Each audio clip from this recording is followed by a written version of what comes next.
India మీద 100% tariff వేయండి, 100% tax వేయండి యూరోప్ వాళ్ళతో చెప్తున్నట్టు ట్రంప్ చెప్తున్నట్టు మీకు ఫైనాన్షియల్ ప్లాట్ఫామ్స్ అయిన ఎకనామిక్స్ టైమ్స్ లో కానీ ఫైనాన్షియల్ టైమ్స్ లో కానీ డేటా కనిపిస్తూ ఉందా? మరి దీంతో ఎందుకు మార్కెట్ పడలేదు ఇవాళ? ఎందుకు మనం దీన్ని నిజంగా సీరియస్ గా చూడాల్సినంత నీడ్ లేదు? దీని గురించి మాట్లాడుకుందాం. అండ్ అసలు పాయింట్ ఇది, my very good friend prime minister Modi, నేను నీతో మాట్లాడడానికి ఎదురు చూస్తున్నాను. రానున్న వారాల్లో మనం కలుద్దాం, మాట్లాడదాం, మన ఇద్దరు రిలేటెడ్ గా ఉంటున్న ట్రేడ్ బ్యారియర్స్ ని మనం సెటిల్ చేసుకుందాం. ఇరు దేశాలకు సంబంధించిన ఇంట్రెస్ట్ తో ముందుకు వెళ్దామని ట్రంప్ చేస్తున్న ఈ స్టేట్మెంట్స్ చాలా ఇంపార్టెంట్. నేను నిన్నటి వీడియోలో చెప్పాను, ఇండియా ఒక అడుగు ముందుకు వేసింది. బ్రిక్స్ నేషన్స్ తో వర్చువల్ మీటింగ్ వీడియో కాల్ లో మన ప్రైమ్ మినిస్టర్ నరేంద్ర మోడీ గారు వెళ్లకుండా యుఎస్ కి ఇండైరెక్ట్ గా నేను వాళ్ళకి కొంత దూరం జరుగుతున్నాను, యుఎస్ అంటే నాకు అంత ఇంట్రెస్ట్ ఉంది అని చెప్పే ప్రయత్నం చేస్తూ ఉండడం. ఇండియా ఒక స్టెప్ ముందుకు వేసింది, యుఎస్ కూడా ఒక స్టెప్ ముందుకు వేసే అవకాశం ఉందని ఎలా నిన్నటి వీడియోలో మాట్లాడుకున్నావా? అండ్ ఇప్పుడు ఈ అప్డేట్ తో యుఎస్ కూడా ఒక స్టెప్ ముందుకు వేస్తున్నట్టే. ఎందుకంటే 6th రౌండ్ ఆఫ్ టాక్స్ ఇండియాకి యుఎస్ కి మధ్యలో ట్రేడ్ నెగోసియేషన్స్ పరంగా 6th round of talks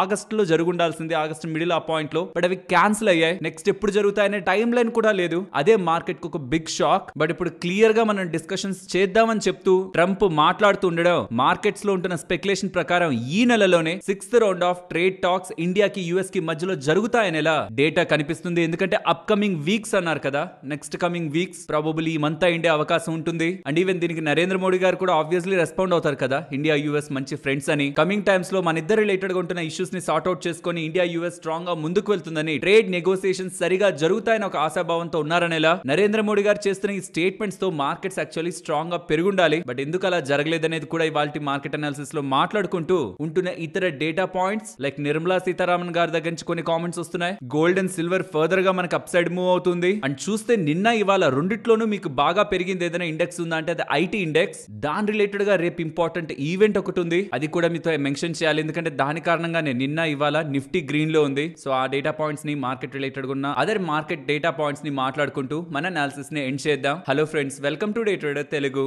good evening. Sensex 324 points gain అయ్యి 81,425 దగ్గర క్లోజ్ అయితే నిఫ్టీ 104 పాయింట్స్ గెయిన్ అయ్యి 24,973 దగ్గర క్లోజ్ అయింది. వెరస్ బ్యాంక్ నిఫ్టీ 320 పాయింట్స్ గెయిన్ అయ్యి 54,536 దగ్గర క్లోజ్ అయింది. స్టార్టింగ్ లో చెప్పినట్టు జస్ట్ డొనాల్డ్ ట్రంప్ చేసిన స్టేట్మెంట్స్ మార్కెట్స్ ని చాలా స్ట్రాంగ్ గా మూవ్ చేసి ఉండాలి. ఎందుకంటే మీరు ఒకసారి అబ్జర్వ్ చేయండి, టెక్స్టైల్ స్టాక్స్ ఇవాళ స్ట్రాంగ్ గా పెరిగాయా? బికాస్ ఈ టారిఫ్ల కారణంగా 50% ఇండియా మీద టారిఫ్ పడడం కారణంగా టెక్స్టైల్ స్టాక్స్ కి దెబ్బ. అలాగే స్ట్రిమ్స్ ఈ రొయ్యల్ టైప్ లో ఉంటాయా, వాటిని సప్లై చేస్తున్న వాళ్ళకి కూడా ఇంపాక్ట్ అని గతంలో 50% టారిఫ్ వేసినప్పుడు మాట్లాడుకున్నాం కదా. ట్రంప్ ఈ ఒక్క స్టేట్మెంట్ చేసేసరికి ఆ స్టాక్స్ ఇవాళ స్ట్రాంగ్ గా పెరిగాయి. దట్ మీన్ టారిఫ్ రిలేటెడ్ గా అన్సర్టనిటీ ఆర్ ఫియర్ ఏదైతే మార్కెట్ లో ఇప్పటి వరకు ఉందో ఈ ఒక్క స్టేట్మెంట్ అది కొంత వెనక్కి వెళ్తున్నట్టే కదా. నరేంద్ర మోడీ గారు కూడా ఇస్తున్న రెస్పాన్స్ కి మార్కెట్స్ ఇవాళ మంచిగా చాలా స్ట్రాంగ్ గానే పెరుగుండాలి. బట్ ఎక్కడి నుంచి మీడియా ఈ డేటా పాయింట్స్ స్పెక్యులేట్ చేస్తుందో తెలియట్లేదు. కానీ సోర్సెస్ అనే ఒక పేరుతో ఇండియా మీద 100% టారిఫ్ వేయమని యూరోపియన్ యూనియన్ తో ట్రంప్ చెప్తున్నట్టు ఎకనామిక్స్ టైమ్స్ లోనూ ఇదే డేటా పాయింట్, సిఎన్బిసి వాళ్ళు అదే డేటా పాయింట్, ఫైనాన్షియల్ టైమ్స్ లోనూ అదే డేటా పాయింట్. దీంతో మార్కెట్ కు ఒక చిన్న క్వశ్చన్ మార్క్ వస్తుంది కదా. యుఎస్ రిలేటెడ్ గా ఒక ట్రాక్ పెడుతున్నాడు ట్రంప్, ఉంటున్న ఇష్యూస్ ని సార్ట్ అవుట్ చేసుకుందాం, మన ఇద్దరం మాట్లాడుకుందాం, ఇండియా యుఎస్ ఒకటే అనేలా మాట్లాడుతూ ఇంకొక పక్క నుంచి యూరోపియన్ యూనియన్ ద్వారా ఇండియా మీద 100% ట్యాక్స్ వేయండి అనేలా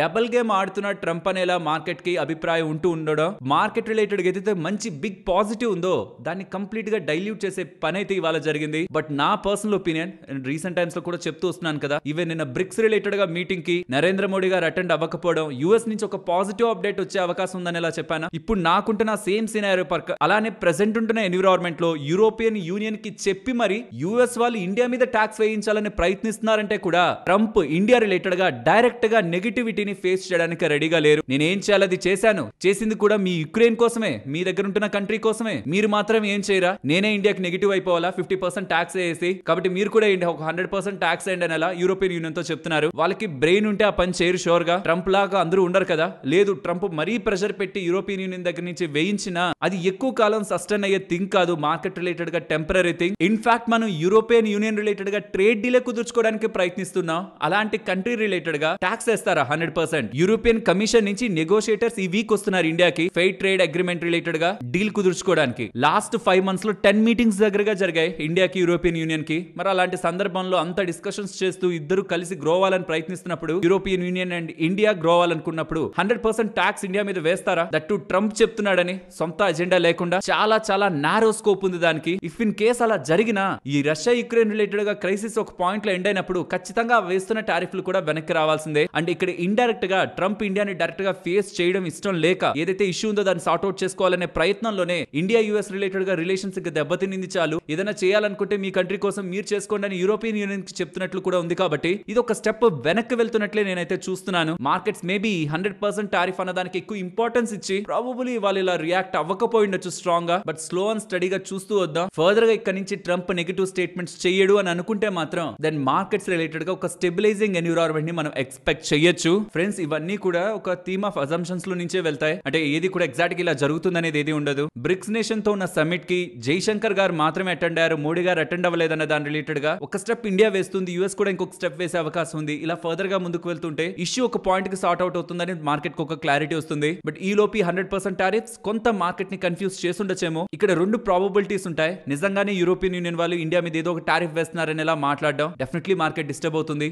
ఆర్ ట్రంపే ఇంకొకసారి ఇలా మాట్లాడుతూనే నా బెస్ట్ ఫ్రెండ్ మోడీ ఆర్ నాకు తెలిసిన బెస్ట్ నేషన్ ఇండియా అని ఓ పక్క పాజిటివ్ గా మాట్లాడుతూనే నా చేతుల్లో ఇంకేం లేదు, ఈ రష్యన్ ఆయిల్ కొంటున్నారు ఆర్ యుఎస్ కి యాక్సెస్ ఇవ్వట్లేదు కాబట్టి ఇంకొక 25% ట్యాక్స్ వేస్తాననేలా కూడా తను మాట్లాడచ్చు. లైక్ నువ్వంటే నాకు బాగా ఇష్టమే కానీ నీ రిలేటెడ్ గా శిక్ష వేస్తున్నానని చెప్పినట్టు తను మాట్లాడతారు. ఈ రెండిట్లో ఏది జరిగినా మార్కెట్ రిలేటెడ్ గా అన్సర్టనిటీ నెగిటివ్ థింగే. బట్ ఇది లాంగ్ టర్మ్ కంటిన్యూ అయ్యేది కాదు. ఇప్పుడు రీసెంట్ టైమ్స్ లో ఎంత నెగిటివిటీ క్రియేట్ చేశారు ట్రంప్. సెకండ్ లెవెల్ వేసేస్తున్నాను, థర్డ్ లెవెల్ వేసేస్తున్నాను, శాంక్షన్స్ అని, టారిఫ్లు అని, ఫర్దర్ గా 100% వరకు ఇండియా మీద ట్యాక్స్ వేస్తారని తనే చెప్పారు. గతంలో 100% వరకు వెళ్ళిపోతుందని స్పెసిఫిక్ గా ఇండియాని కాకపోయినా కంట్రీస్ రిలేటెడ్ గా బ్రిక్స్ నేషన్స్ రిలేటెడ్ గా చెప్పారనమాట. డీ డాలరైజేషన్ రిలేటెడ్ గా ఆలోచిస్తున్నారేమో మీరందరూ కలిసి, చైనా, రష్యా, ఇండియా వీళ్ళందరూ కలిసి అలా అనుకుంటున్నారేమో. అలా చేశారంటే 100% ట్యాక్స్ పడుతుందని. అవంతా క్రియేట్ చేసిన అతను ఏమైనా చేశారా రియల్ గా? అలాంటివి ఏమి ఉండవు. ఒకవేళ చేసినది ఒక టైం కి ఎండ్ అయ్యేవే కాబట్టి what ever the negative market లో బిల్డ్ అయ్యేది ఉంటుందో అది కొనాలనుకుంటున్న వాళ్ళకి మార్కెట్ ఇస్తున్న అవకాశం. ఎస్, రీసెంట్ టైమ్స్ లో నెంబర్స్ కూడా కొంత అన్సర్టెన్ గానే ఉన్నాయి. అంత సూపర్ గ్రోత్ ఏం లేదు కంపెనీస్ రిలేటెడ్ గా. దాన్ని నేను కూడా యాక్సెప్ట్ చేస్తాను. అండ్ వాల్యుయేషన్ పరంగా ఇంకా చాలా కంపెనీస్ ఎక్స్పెన్సివ్ ఉన్నాయి. ఇండియన్ మార్కెట్స్ ఏం చీప్ వాల్యుయేషన్స్ లోకి వచ్చేసాయి, వెరీ అట్రాక్టివ్ గా ఉన్నాయి అని నేను అనట్లేదు. 22,000 దగ్గరికి మార్కెట్ వెళ్ళిందా అప్పుడు నేను మీకు చార్ట్ ని చూపించి చెప్పాను పీ నిఫ్టీ పీ ఇక్కడ ఉంది, హిస్టారికల్ లో దగ్గర ఉందని. ఇప్పుడేం మనం అలా లేవు. బట్ అలానే మార్కెట్ క్రాష్ అయిపోయేలా లేకపోతే మార్కెట్ ఇక్కడ నుంచి పడుతూనే వెళ్ళిపోతుందనే ఎన్విరాన్మెంట్ కూడా మార్కెట్ లో అరేజ్ అవ్వడానికి సినారియో అయితే లేదు. రీసెంట్ టైమ్స్ లో మార్కెట్ రిలేటెడ్ గా ఏవైతే ఎన్విరాన్మెంట్ బిల్డ్ అయిందో, అంటే ఏదైతే వాల్యుయేషన్ ఎక్స్పెన్సివ్ గానే ఉన్నాయి ఇండియన్ స్టాక్స్ రిలేటెడ్ గా అన్నానో, దానికి కాంట్రాస్ట్ గా మీరు చూసారంటే అంటే రీసెంట్ టైమ్స్ లో ఇండియన్ గవర్నమెంట్ తీసుకోవాలనుకుంటున్న చర్యలు అండ్ ఇండియాలో ఉంటున్న గ్రోత్, డొమెస్టిక్ కన్సంప్షన్ ఇంప్రూవ్ చేయాలనుకోవడం, ఇన్కమ్ ట్యాక్స్ రిలేటెడ్ గా తీసుకొస్తున్న చేంజెస్, జిఎస్టీ పరంగా తీసుకొస్తున్నది, ఆర్బీఐ రిలేటెడ్ గా ఉంటున్న rate cut expectations October December లో ఉంటున్నది, అండ్ జీడీపీ రిలేటెడ్ గా ఫోర్కాస్ట్ కూడా నేను మీకు చూపిస్తాను ఇంకో డేటా పాయింట్. ఇవన్నీ ఇంప్రూవ్ అవుతూ ఉండడం కమింగ్ టైమ్స్ లో ఏదైతే ఇప్పుడు ఎక్స్పెన్సివ్ గా ఉంటున్నాయో వాటి వాల్యుయేషన్స్ ని నార్మల్ కి తీసుకొస్తాయి. ఇక్కడ చూడండి, ఫిచ్ వాళ్ళు ఇండియా ఒక జీడీపీ గ్రోత్ ఫోర్కాస్ట్ ని 6.5 నుంచి 6.9 కి తీసుకెళ్తున్నారు. ట్రంప్ టారిఫ్లు ఉన్నాయి కదా 50%, మన జీడీపీ 0.6% దగ్గరగా ఇంపాక్ట్ అయిండాలి కదా డౌన్ సైడ్. మరి ఎందుకు పెంచారు? డొమెస్టిక్ కన్సంప్షన్ రిలేటెడ్ గా స్ట్రాంగ్ ఎక్స్పెక్టేషన్ ఉండి. సో ఎస్, మన మార్కెట్స్ వాల్యుయేషన్ పరంగా కొంత ఎక్స్పెన్సివ్ గానే ఉన్నాయి. But what of the changes recent times లో ఉంటున్నవన్నీ కూడా మార్కెట్స్ ని స్టేబుల్ గా సపోర్ట్ చేయడానికి పాజిటివ్ యాంకర్స్ గా వ్యవహరించే అవకాశం ఉంది. Even in the case wrong case లో అంటే కంప్లీట్లీ కాంట్రాస్ట్ వెళ్ళి వాళ్ళు చేసిన నెగిటివ్ కామెంట్స్ తో సడన్ సర్ప్రైజెస్ తో మార్కెట్ కింద పడ్డా ఆ పెయిన్ అయితే షార్ట్ టర్మ్ మాత్రమే ఉంటుంది. Few weeks to 1 or 2 months. Market ఒక స్ట్రక్చర్ లాంగ్ టర్మ్ లో ఇక్కడ నుంచి 7 to 10 years చూడాలనుకుంటున్న వాళ్ళు మాత్రం కంగారు పడాల్సిన నీడ్ లేదు. లెట్స్ సే మీరు 100 రూపీస్ పెట్టారు, మీకు తెలియదు ఏం జరుగుతుందో, ట్రంప్ ఏం మాట్లాడతారో, యూరోపియన్ యూనియన్ నుంచి ఏం మాటలు వస్తాయని. ఆ 100 రూపీస్ 90 or 80 వెళ్తుందో అనుకున్నా మీరు దాన్ని టచ్ చేయకుండా అలా వదిలేస్తే నెక్స్ట్ 7 to 10 years లో అది మీకు చాలా మంచి వెల్త్ ని క్రియేట్ చేసి పెట్టుంటుంది. లాంగ్ టర్మ్ తో థింక్ చేయండి. ఈక్విటీలో ఇన్వెస్ట్మెంట్స్ చేస్తున్న వాళ్ళు మాత్రం షార్ట్ టర్మ్ గురించి ఆలోచించే వాళ్ళు ప్రెసెంట్ ఉంటున్న అన్సర్టనిటీ సెటిల్ అయ్యేంత వరకు కామ్ గా ఉండడం better. Because we don't know European union వాళ్ళు ఏం స్టెప్ తీసుకుంటారు, ట్రంప్ ఒక ప్రెషర్ తో ట్రంప్ ఏం డెసిషన్ తీసుకుంటారు సడన్ గా ఓవర్ నైట్ అనే విషయాలు మనకి తెలియదు. బట్ పర్సనలీ నన్ను ఎవరైనా యాజ్ ఎ ఫ్రెండ్ గా వచ్చి ఇంకేదైనా వర్స్ జరుగుతుందని ఎక్స్పెక్ట్ చేస్తున్నావా నన్ను ఎవరైనా అడిగితే నేనైతే లేదని అంటాను. బట్ అక్కడ ఉన్నది కూడా ఎవరు? ట్రంప్. మనం ఎక్స్పెక్ట్ ద అన్ఎక్స్పెక్టెడ్ అనే రకం తాను. అండ్ చాలా మంది మన వాళ్ళు రీసెంట్ టైమ్స్ లో కామెంట్ సెక్షన్ లో అడుగుతున్నది, గోల్డ్ బాగా పెరిగిపోతుంది కదా, పెద్ద మొత్తంలో డబ్బులు ఇప్పుడు గోల్డ్ లో పెడితే మంచి లాభం ఉంటుందా అని. నేను ఒకటే చెప్పాలనుకుంటున్నాను, gold is an asset class. అది పెరగడానికి రీజన్స్ ఏ మనకు తెలియాలి. రీసెంట్ టైమ్స్ లో చెప్పాను, ఆర్బీఐ కానీ ఇతర సెంట్రల్ బ్యాంక్స్ కానీ గోల్డ్ రిలేటెడ్ గా చేస్తున్న ఇన్వెస్ట్మెంట్స్ అండ్ కమింగ్ టైమ్స్ లో ఫెడ్ వాళ్ళు చేస్తారంటున్న రేట్ కట్స్ అండ్ ఈ డీ డాలరైజేషన్ పరంగా ఈ కంట్రీస్ అన్ని డాలర్ కి అగెనిస్ట్ గా మూవ్ అవుతూ ఉండడం, డాలర్ వాల్యూ పడుతుందని మార్కెట్ లో ఉంటున్న సెంటిమెంట్స్, ఇవన్నీ కూడా గోల్డ్ ప్రైజెస్ ని డ్రైవ్ చేస్తూ ఉన్నాయి. కానీ యాజ్ అ అసెట్ క్లాస్ ఓ పర్టికులర్ పాయింట్ లో దాంట్లోనూ టైం వైజ్ కరెక్షన్ అయినా కనిపిస్తుంది, ప్రైస్ వైజ్ కరెక్షన్ అయినా కనిపిస్తుంది. టైం వైజ్ కరెక్షన్ అంటే కొన్ని మంత్స్ పాటు ఆర్ కొన్ని ఇయర్స్ పాటు అదే ప్రైస్ రేంజ్ లో తిరుగుతూ ఉంటది, ప్రైస్ పడకుండా. దాంట్లో నాకేం నష్టం అంటే అదే డబ్బులు తీసుకెళ్లి బ్యాంక్ ఎఫ్డీలో వేసినా మనకి డబ్బులు వచ్చేది కదా. టైం వైజ్ కరెక్షన్ అవుతుంది. అది ప్రైస్ వైజ్ కరెక్షన్ అంటే 10% 20% ప్రైస్ పడ్డాం. మరి ఎప్పుడు పడుతుంది గోల్డ్? ఇప్పుడు పడుతుందా, రేపు పడుతుందా అంటే అసెట్ క్లాస్ ఒక ప్రైస్ స్ట్రక్చర్ ని సర్టైన్ పాయింట్స్ వరకు సపోర్ట్స్ రెసిస్టెన్స్ లతో మనం చూసుకోవచ్చు. కానీ 5% 10% పడుతుంది ఇక్కడి నుంచి అనేలా నాకు తెలిసి ఈ ఇండియాలోనే కాదు వరల్డ్ లో కూడా ఎవరు మెన్షన్ చేయలేరు. కానీ మనం హిస్టారికల్ డేటాను చూస్తే ఇక్కడ చూడండి గోల్డ్ ఏ టైమ్స్ లో ఎంతెంత పర్సెంట్ పడింది అండ్ దానికి ఎంత టైం పీరియడ్ తీసుకుంది మళ్ళీ నార్మల్ అవ్వడానికి అనేది కూడా నేను ఇక్కడ మీకు పెడుతున్నాను. మరి ఇప్పుడు నుంచి పడుతుందా, ఫర్దర్ గా పడుతుందా, టైం వైజ్ అయినా ప్రైస్ వైజ్ అయినా అంటే వి డోంట్ నో. రెండు ఆప్షన్స్ ఉన్నాయి గోల్డ్ లో. ఒకవేళ ఫర్దర్ గా వస్తున్న ప్రైస్ కరెక్షన్ ని మీరు ఆపర్చునిటీగా చూడాలనుకుంటే ఎస్ఐపి మేనర్ లో గోల్డ్ లో ఇన్వెస్ట్మెంట్ చేసుకుంటూ వెళ్తే పెరిగినా దాంట్లో ఉంటారు, పడినా మంత్లీ పెట్టుకుంటుంటారు. కాబట్టి పడిన తర్వాత కూడా మీరు తక్కువ ధరలో కూడా కొనుక్కునే అవకాశం ఉంటుంది. కాబట్టి చాలా వరకు మార్కెట్ లో ఏం చేయాలో తెలియకపోతే నెల ఎస్ఐపి చేసుకొని వెళ్ళడం బెటర్ అనే ఒపీనియన్ లో వెళ్తాం. అది ఎంత పెద్ద డబ్బులు ఉన్న లంసం ఉన్నా సరే దాన్ని డివైడ్ చేయండి ఒక 5 పార్ట్స్ గా 10 పార్ట్స్ గా నెల పెట్టుకుంటూ వెళ్తూ ఉంటే ఈ లోపు వచ్చే ప్రైస్ అప్రిసియేషన్ లో అయినా కరెక్షన్ లో అయినా రెండిట్లో కూడా మన పోర్షన్ ఆఫ్ మనీ వాటిలోకి వెళ్ళుంటుంది. లేదు సెకండ్ వేలో అంటే ఖచ్చితంగా అది కరెక్ట్ అయ్యాకే చూడాలి. కాబట్టి నెక్స్ట్ 1-2 ఇయర్స్ పేషెన్స్ గా వెయిట్ చేయగలిగిన వాళ్ళు, మళ్ళీ డైలీ గోల్డ్ ప్రైస్ చూసుకునే వాళ్ళు కాదు, 1-2 ఇయర్స్ పేషెన్స్ గా వెయిట్ చేయగలిగే వాళ్ళు, ఎప్పుడైతే సెంట్రల్ బ్యాంక్స్ ఒక బయింగ్ ఆగుతుందో ఆర్ ఇందాక అనుకుంటున్న ఫ్యాక్టర్స్ ఒక ఇంపాక్ట్ లైటన్ అవుతుంది గోల్డ్ పరంగానే మార్కెట్ కి అర్థమవుతుందో దెన్ ఆ పాయింట్ లో ఉంటున్న కరెక్షన్ లో కావాలంటే కొనొచ్చు. కానీ పాయింట్ అంతా ఇక్కడ నుంచి ఎంత పెరిగి అది మనకు కనిపిస్తుంది గోల్డ్ లో అని. కాబట్టి నెవర్ జడ్జ్ ఎనీ అసెట్, అది ఈక్విటీస్ అయినా గోల్డ్ అయినా ఏదైనా. మీకు నిజంగా అసెట్ క్లాస్ మీద ఇన్వెస్ట్మెంట్ రిలేటెడ్ గా ఇంట్రెస్ట్ ఉంటే పడుతుందా పెరుగుతుందా అనే క్వశ్చన్ మైండ్ లోంచి తీసేయండి. ఒకేసారి లంసం గా పెట్టద్దు, నెల కొంత మొత్తం పెట్టుకోవడం, ఇన్వెస్ట్మెంట్ చేయడం అనేది మంచి డెసిషన్ అవుతుంది. ప్రెసెంట్ గోల్డ్ 10 గ్రాముల ధర 1,09,640 రూపాయలు ఉంది. చూద్దాం మరి నెక్స్ట్ 1 ఇయర్ లో గోల్డ్ ధరని ఎక్కడ మనం చూస్తామని. మీ అభిప్రాయం ఏంటి? ఇక్కడ నుంచి బాగా పెరుగుతుంది గోల్డ్ నెక్స్ట్ 1 ఇయర్ లో అనుకుంటున్నారా, పడుతుంది అనుకుంటున్నారా? వీలైతే కామెంట్ సెక్షన్ లో చెప్పండి. అండ్ మార్కెట్స్ పడుతున్నప్పుడు చాలా కాన్ఫిడెంట్ గా పడుతున్నాయి, కానీ పెరుగుతున్నప్పుడు మాత్రం చాలా కష్టంగా పెరుగుతున్నాయి. రీసెంట్ టైమ్స్ లో ఐటీ సపోర్ట్ స్ట్రాంగ్ గా ఉంది. బట్ రేపు ఒక ఇంపార్టెంట్ డేటా పాయింట్ ఉంది, అది నేను మీకు మార్కెట్ అనాలిసిస్ ఎండ్ అయ్యాక చెప్తా. ఐటీ రిలేటెడ్ పర్టికులర్ గా ఇన్ఫోసిస్ పరంగా ఏ రీజన్ తో అయితే లాస్ట్ 2 డేస్ లో ఐటీ స్టాక్స్ పెరిగాయో ఆర్ ఐటీ ఇండెక్స్ పెరిగి మార్కెట్ ని సపోర్ట్ చేసిందో దాని రిలేటెడ్ గా రేపు ఒక కంక్లూజన్ వస్తుంది. అది ఫర్దర్ గా పెంచి నెక్స్ట్ ప్రాఫిట్ బుకింగ్ కి తీసుకువెళ్తుందా ఆర్ సడన్ నెగిటివ్ సర్ప్రైజ్ తో కిందకి తీసుకువెళ్తుందా ఐటీ స్పేస్ అనేది రేపు మనకు క్లారిటీ వస్తుంది. దాని గురించి మాట్లాడుకుందాం. అండ్ ఇవాళ అయితే కొంత కన్సాలిడేషన్ లోనే మార్కెట్స్ ఎండ్ అయ్యాయి. ఓపెనింగ్ నుంచి పెరిగిపోతున్నట్లు కనిపించిన 25,040 దగ్గరికి వెళ్తుండేసరికి మార్కెట్ లో రిజెక్షన్, ఫర్దర్ గా డౌన్ సైడ్ మార్కెట్ వస్తూ బిలో 25,000 మార్క్ క్లోజ్ అయింది. గ్లోబల్ మార్కెట్స్ లో స్టెబిలిటీ మనకు కనిపిస్తుంది. ఏషియన్ మార్కెట్స్ చాలా స్ట్రాంగ్ గా ఇవాళ ఉన్నాయి. యూరోపియన్ మార్కెట్స్ కానీ యుఎస్ మార్కెట్స్ కానీ గ్రీన్ లోనే మనకి కనిపిస్తాయి. మ్యాగ్నిఫిసెంట్ 7 ఈ స్టాక్స్ ఉన్నాయి కదా యుఎస్ కి సంబంధించిన టాప్ స్టాక్స్, అందులో ఒరాకిల్ అనేది పార్ట్ కాదు, కానీ ఓవర్ నైట్ లో 28% దగ్గరగా స్టాక్ పెరిగింది. రీసెంట్ గా ఎంప్లాయీస్ ని తీసేస్తున్నారని చెప్పారనమాట. యూజువల్లీ అందరూ ఏమనుకున్నారంటే బిజినెస్ లో ఏదైనా వీక్నెస్ ఉందేమో ఆర్ ఏఐ రిలేటెడ్ గా వెళ్తూ మార్జిన్స్ ని తగ్గించుకోవాలని చూస్తున్నారేమో అనుకుంటే ఒక స్ట్రాంగ్ కమ్ బ్యాక్ నెంబర్స్ పరంగా అయితే చేశారు. Cloud orders 359% year on year లో పెంచుకుంటూ $455 బిలియన్ కి అయితే వాళ్ళ క్లౌడ్ ఆర్డర్ బుక్ ని తీసుకువెళ్లారు. క్యాపెక్స్ కూడా $21 బిలియన్ ఫర్ ఫిజికల్ ఇయర్ 2025 కి అనౌన్స్ చేస్తూ సర్ప్రైజ్ చేశారనమాట. లాస్ట్ ఇయర్ $7 బిలియన్ ఉంది, దాని ఇప్పుడు $21 బిలియన్ చేశారు. క్లౌడ్ ఆర్డర్స్ స్ట్రాంగ్ గా ఉన్నాయి. క్లౌడ్ రెవెన్యూ $18 బిలియన్ ని హిట్ చేస్తుండడం, ఇయర్ ఆన్ ఇయర్ లో 77% గ్రోత్ చూపిస్తుండడం, 28% అక్కడ ఒరాకిల్ పెరిగింది. ఇదంతా ఎందుకు చెప్తున్నానంటే ఈ ఏఐ రిలేటెడ్ గా క్లౌడ్ రిలేటెడ్ గా స్ట్రాంగ్ గ్రోత్ ఉంటుండడం. ఇండియాలో కూడా కొన్ని స్టాక్స్ ఉన్నాయి కదా, అవి కూడా రీసెంట్ టైమ్స్ లో పెరుగుతూ ఉన్నాయి కదా. నెట్వెబ్ కానీ E2E నెట్వర్క్స్ కానీ ఇవన్నీ ఇదే ప్రధానమైన కారణం. గ్లోబల్ గా ఉంటున్న ఈ ట్రెండ్ మళ్ళీ ఈ స్టాక్స్ లో కొంత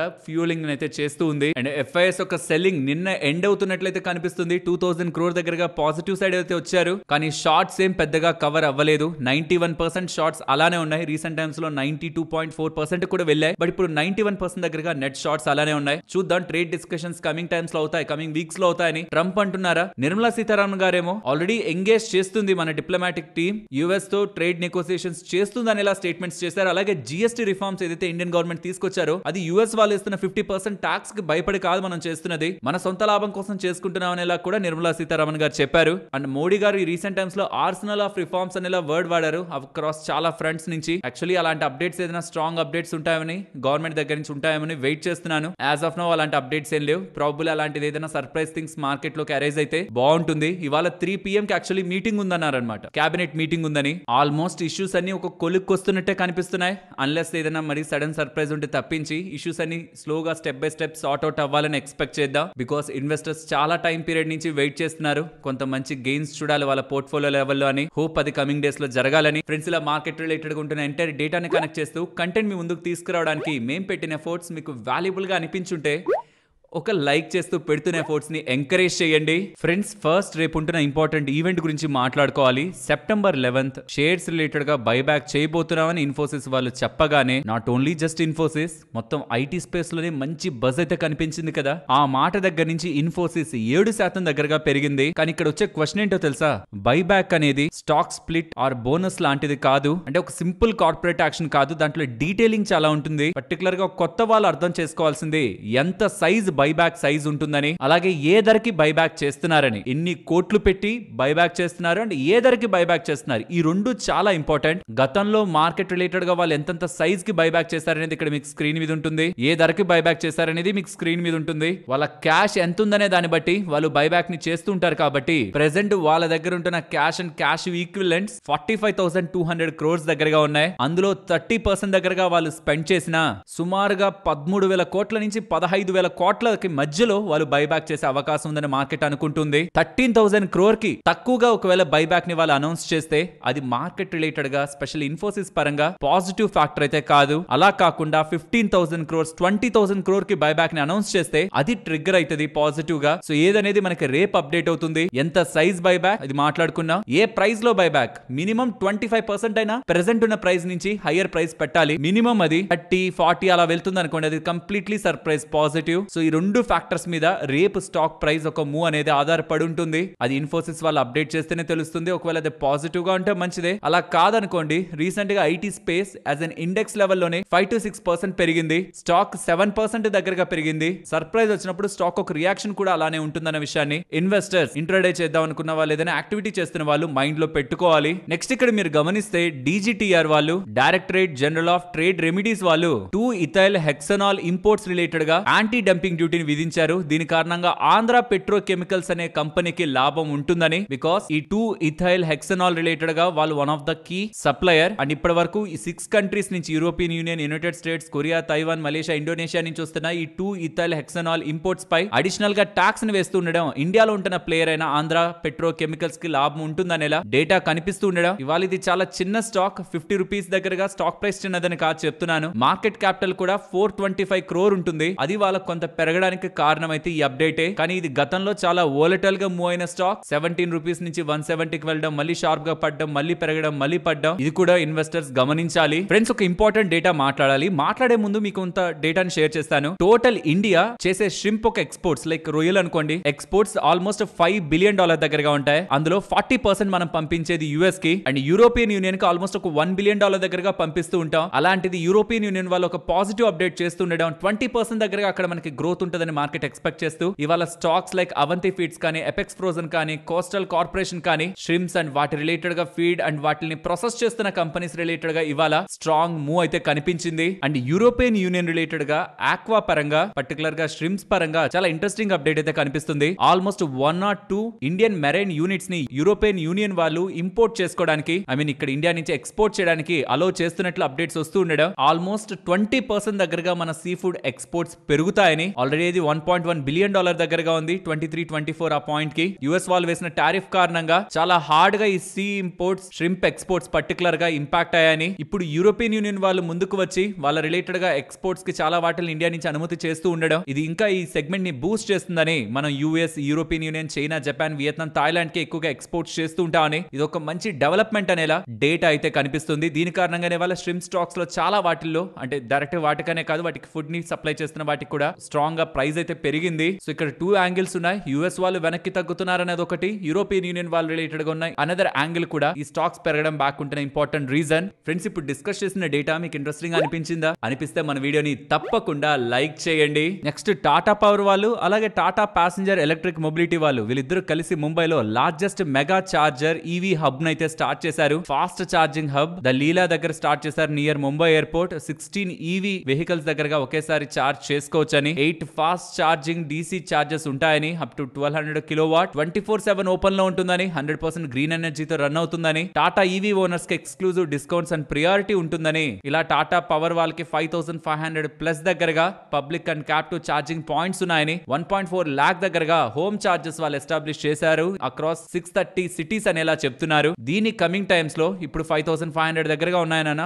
public plus captive charging points. దాన్ని 10,000 దగ్గరకు తీసుకువెళ్లాలనుకుంటున్నారని, హోమ్ చార్జెస్ 12.4 lakh ఉన్నాయని చెప్పాను, దాని 7.5 lakh హోమ్ చార్జెస్ కి తీసుకువెళ్లాలనుకుంటున్నారు బై 2030. టాటా పవర్ వాళ్ళు అయితే చెప్తున్నారు వర్క్ చేయాలనుకుంటున్న వాళ్ళకి వర్క్ స్పేస్ ని ఆఫర్ చేసే ఇండియాకి సంబంధించిన largest and first public listed company అయిన ఆఫీస్ వాళ్ళు గోల్డ్ సెంటర్ ని 11 వెస్ట్ లో పూణేలో స్టార్ట్ చేశారని. 28,103 స్క్వేర్ ఫీట్ ఉంటున్న ఈ premium luxury office space world class ఎమ్యూనిటీతో అడ్వాన్స్డ్ టెక్నాలజీతో వర్క్ చేయాలనుకుంటున్న వాళ్ళకి స్పేస్ అయితే ప్రొవైడ్ చేస్తుందని. సో ఇప్పుడు ఇలా పూణేలో ఇది యాడ్ చేయడం కారణంగా ఇప్పటి వరకు వీళ్ళకి 29 సెంటర్స్ పూణేలో ఉన్నాయని. అండ్ ఓవరాల్ గా చూసుకుంటే వీళ్ళ దగ్గర 200 సెంటర్స్ ఉన్నాయి. అండ్ ఆ 200 సెంటర్స్ లో 1,40,000 మందికి వర్క్ చేయాలనుకున్న వాళ్ళకి వీళ్ళు సీట్స్ ని ప్రొవైడ్ చేస్తూ అక్రాస్ 18 సిటీస్ వీళ్ళు బిజినెస్ చేస్తున్నారని. కొత్తగా 47 న్యూ సెంటర్స్ ని యాడ్ చేశారని. దట్ మీన్ 43,452 సీట్స్ వర్క్ చేయాలనుకుంటున్న వాళ్ళకి యాడ్ చేశారని. ఇయర్ ఆన్ ఇయర్ లో 39% దగ్గరగా పెంచుకుంటూ ఈ బిజినెస్ లో స్ట్రాంగ్ గా గ్రో అవుతున్నట్లు ఆఫీస్ వాళ్ళైతే చెప్తున్నారు. Next sterling and Wilson renewable వాళ్ళకి 415 crore విలువ చేసే EPC order 300 megawatt solar project related గా రాజస్థాన్ నుంచి లభించిందని. దీంతో FY25 కి వీళ్ళ ఆర్డర్ ఇన్ఫ్లో 2,400 crore దగ్గరగా ఉంటున్నట్టు వీళ్ళు అప్డేట్ చేస్తున్నారు. నెక్స్ట్ కార్పొరేట్ టెక్ గురించి మాట్లాడుకోవాలి. జిఎస్టీ కట్ చేయడం ద్వారా ఆటో డిమాండ్ స్ట్రాంగ్ గా పెరుగుతుందని, యూజ్డ్ వెహికల్స్ రిలేటెడ్ గా కూడా జిఎస్టీ కట్ చేయడం చాలా మంచి విషయం అని. కార్ వాలే, బైక్ వాలే 25% దగ్గరగా కన్స్యూమర్ ట్రాఫిక్ ని ఎక్కువగా చూస్తున్నాయని. ఫెస్టివ్ సీజన్ అవుతూ ఉండడం, లో ఓనర్షిప్ కాస్ట్ అవుతూ ఉండడం, జిఎస్టీ కట్ తో సేల్స్ మొమెంటం స్ట్రాంగ్ గా ఉంటుందని కార్పొరేట్ టెక్ వాళ్ళు మాట్లాడారా? మరి స్టాక్ ఎందుకు ఇవాళ అంతలా పడింది? కార్పొరేట్ టెక్ రిలేటెడ్ గా జేఎం ఫైనాన్షియల్స్ వాళ్ళు ఒక ఇంట్రెస్టింగ్ డేటా అయితే రిలీజ్ చేశారు. ఈ మధ్య కాలంలో జనరేటివ్ ఏఐ టూల్స్ ఎక్కువ వాడుతున్నారు కదా, చాట్ జీపీటీ అండ్ పెర్ప్లెక్సిటీ. దాని కారణంగా ఏం కావాలనుకుంటున్నా దాని ద్వారా తెలుసుకుంటూ ఉండడం, గూగుల్లో వెతికి వెబ్సైట్ లోకి వెళ్ళి అక్కడికి వెళ్ళి డేటాను చూసే ఒక అవకాశం యూజర్స్ కి తక్కువ ఉంటుందని. మొత్తం జనరేటివ్ ఏఐ అదే చెప్పేస్తుంది ఏ కార్లు ఎలా ఉన్నాయి, ఎంతెంత ధర ఉన్నాయి అవన్నీ కూడా దాన్ని అడిగి తెలుసుకుంటుండడం. గూగుల్ సెర్చ్ ద్వారా వెళ్ళి ప్లాట్ఫామ్ కంపెనీస్ లోకి వెళ్ళి సెర్చ్ చేసే అవకాశం తగ్గుతుంది కాబట్టి, సెర్చ్ లెడ్ ట్రాఫిక్ తగ్గుతుంది కాబట్టి కార్పొరేట్ టెక్ కి వాల్యుయేషన్స్ ఇంత ఇవ్వాల్సిన అవసరం లేదని. కాబట్టి వాళ్ళ అదర్ బిజినెస్ అన్నిటిని వాల్యూ చేస్తూ లైక్ న్యూ ఆటో కానీ, ఓఎల్ఎక్స్ కానీ, రీమార్కెటింగ్ కానీ అన్నిటిని వాళ్ళు చూసుకుంటే అవి కొంత ఎక్స్పెన్సివ్ వాల్యుయేషన్ లో ఉన్నాయి. సో వాటి వాల్యుయేషన్ మెట్రిక్స్ ని వాళ్ళు రీవాల్యుయేట్ చేసుకుంటూ డౌన్ సైడ్ కి టార్గెట్ నిస్తూ ఉండడం 1,910 రూపాయలకు వెళ్తుంది. 2,350 నుంచి అని ఇలా గతంలో వాళ్ళు ఇచ్చిన టార్గెట్ నుంచి ఇలా చేంజ్ చేస్తూ ఉండడం స్టాక్ కి వాళ్ళ పడ్డానికి ప్రధానమైన కారణం. కొంత డిఫరెంట్ ప్రాస్పెక్ట్ కదా, అంటే ఈ జనరేటివ్ ఏఐ ని వాడడం కారణంగా గూగుల్ వాడకం తగ్గినప్పుడు ప్లాట్ఫామ్ లోకి వెళ్లే పర్సన్స్ ఒక నెంబర్ కూడా తగ్గుతుందని అయితే జేఎం ఫైనాన్షియల్స్ వాళ్ళ వాదన.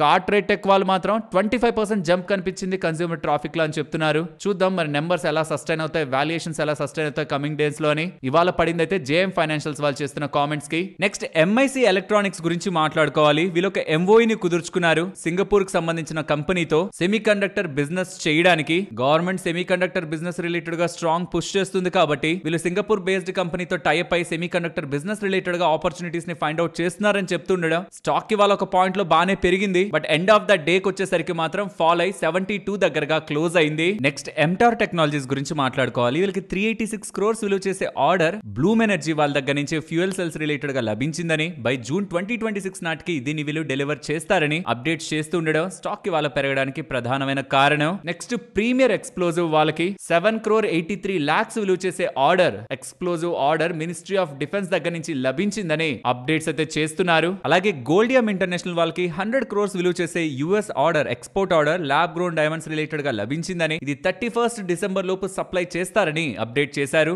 నెక్స్ట్ ఈ సుమితోమో వాళ్ళు కొటాక్ మహేంద్ర బ్యాంక్ లో వాళ్ళ రిలేటెడ్ గా ఉంటున్న 1.65% దగ్గరగా స్టేక్ ని బ్లాక్ డీల్స్ లో సెల్ చేశారని. 4% దగ్గరగా కరెంట్ మార్కెట్ ప్రైస్ కి డిస్కౌంట్ పెడుతూ 6,000 కోట్ల దగ్గరగా దాని ద్వారా డబ్బులు రైజ్ చేస్తున్నట్లయితే డేటా కనిపిస్తుంది. దీంతో వాళ్ళు కంప్లీట్ వాటాని సెల్ చేసేస్తున్నట్టే. 3.28 crore shares probably yes bank deal ఉంది కదా, వాటాని ఫర్దర్ గా కొంటున్నారు, ఫండ్ ఇన్ఫ్యూజ్ చేస్తున్నారు. దీని రిలేటెడ్ గా వీళ్ళు ట్రాన్సాక్షన్ చేస్తున్నట్టు సిఎన్బిసి యాంకర్ అయితే డేటాను షేర్ చేస్తున్నారు. యుఎస్ ఎఫ్డిఏ వాళ్ళు సన్ ఫార్మాకు సంబంధించిన హలాల్ ఫెసిలిటీ ఉంది కదా, దాని మీద అఫీషియల్ యాక్షన్ ఇండికేటెడ్ అనేలా నెగిటివ్ అప్డేట్ అయితే చేస్తున్నారు. అది యాక్చువల్లీ ఆల్రెడీ ఇంపోర్ట్ అలర్ట్ లోనే ఉంది. యుఎస్ కి సంబంధించి వెళ్లాల్సినవేం పెద్దగా వెళ్ళట్లేదు కాబట్టి అఫీషియల్ యాక్షన్ ఇండికేటెడ్ ఓఏఐ అనే అప్డేట్ వచ్చినా సరే ఇవాళ స్టాక్ లో పెద్ద రియాక్షన్ లేదు. నెక్స్ట్ హెచ్ఏఎల్ ఉందా, హిందుస్థాన్ ఏరోనాటిక్స్ లిమిటెడ్ వాళ్ళు ఇస్రోతో, ఇన్స్పేస్ వాళ్ళతో అండ్ ఎన్ఎస్ఐఎల్ వాళ్ళతో ఎస్ఎస్ఎల్వి టెక్నాలజీ ట్రాన్స్ఫర్ అగ్రిమెంట్ ని కుదుర్చుకున్నారని. ఎస్ఎస్ఎల్వి అంటే small satellite launch vehicle, ISRO అంటే మనకి తెలిసిందే, ఇన్స్పేస్ అంటే ఇది ఒక Indian National Space Promotion and Authorisation Centre, NSIL అంటే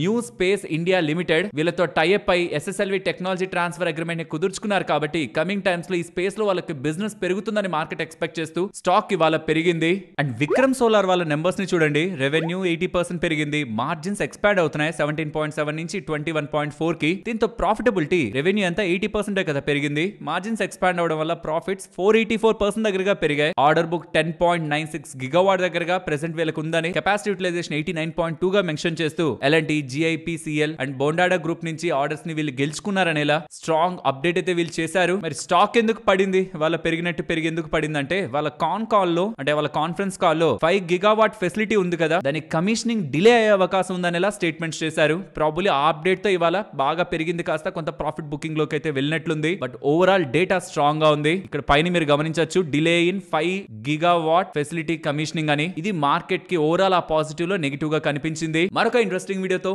మళ్ళీ మీ ముందుకు వస్తాను. అంతవరకు టేక్ కేర్, జై హింద్.